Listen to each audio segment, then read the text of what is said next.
Hello everyone, today we'll be doing class 11 physics for JEE, chapter motion in a straight line. The topics displacement, velocity and acceleration.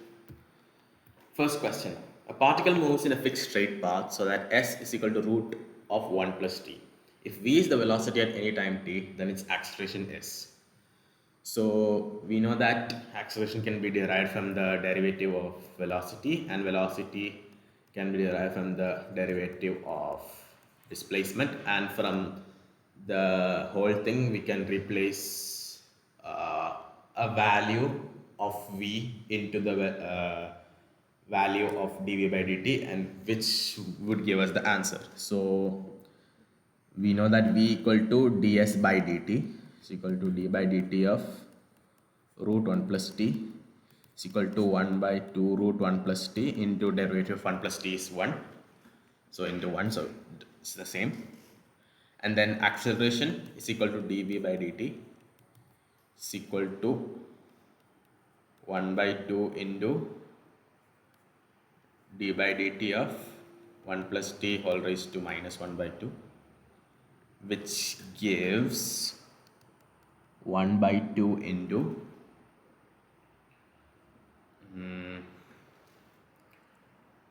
1 plus t whole raised to minus 3 by 2 into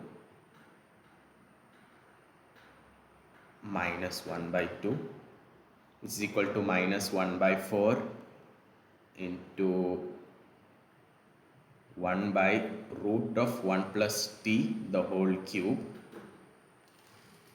So this is the value of acceleration we got, is minus 1 by 4 into 1 by root 1 plus t the whole cube. But just like I said, the velocity in the options, the acceleration is given in terms of velocity, so we need to replace this something with velocity. So over here we have root 1 plus t in both the acceleration term and velocity term. So from velocity we can take root 1 plus t is equal to 1 by 2v, and then if we put that over here, you would get this equal to minus 1 by 4 into 1 by 2v the whole cube, which is equal to minus 8v cube divided by 4, which is equal to minus 2v cube. So we got the acceleration as minus 2v cube. We check the options, that's option A.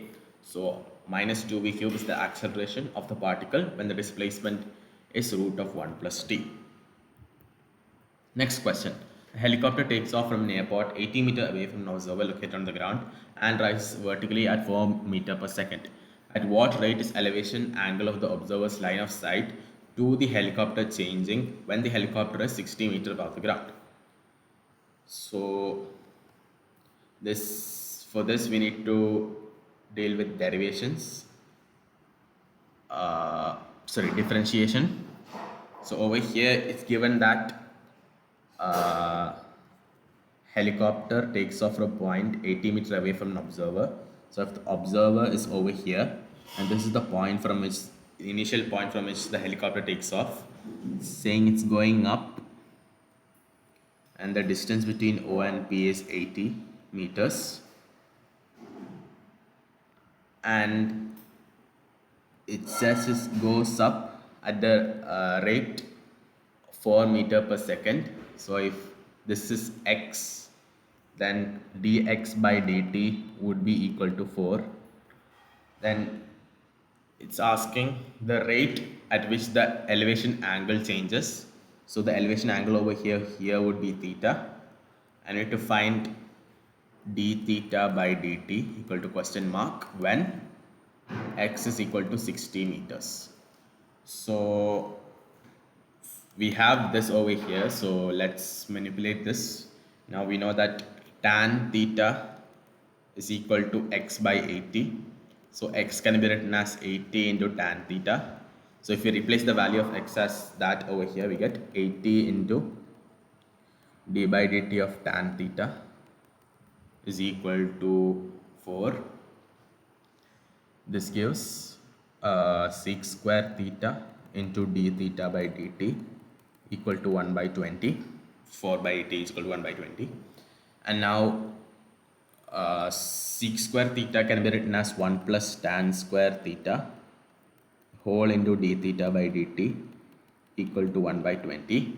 Now we need to find d theta by dt. So we get d theta by dt equal to 1 by 20 into 1 plus tan square theta. So we need d theta by dt when x is equal to 60 meters. So when x is equal to 60 meters, tan theta is equal to 60, x is equal to 60 implies tan theta equal to 60 by 80 is equal to 3 by 4. So if you put that over here, we get 1 by 20 into 1 plus 9 by 16 is equal to 1 by 20 into 25 divided by 16.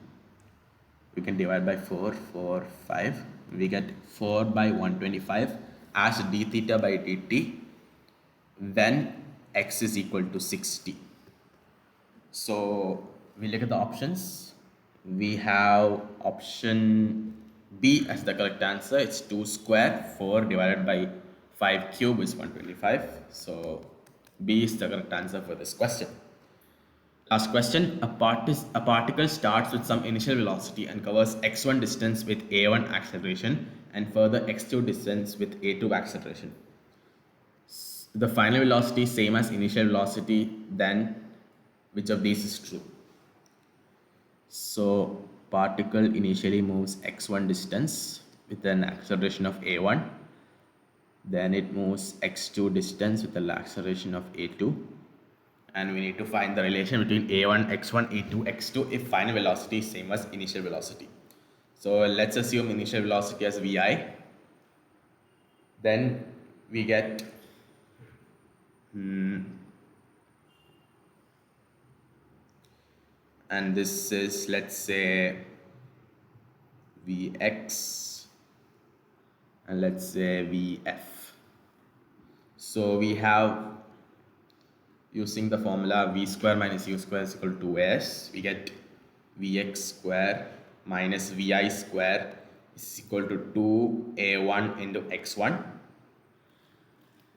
That is for the first part of the motion. On the second part of the motion, we get Vf square minus Vi square is equal to 2 into a2 into x2.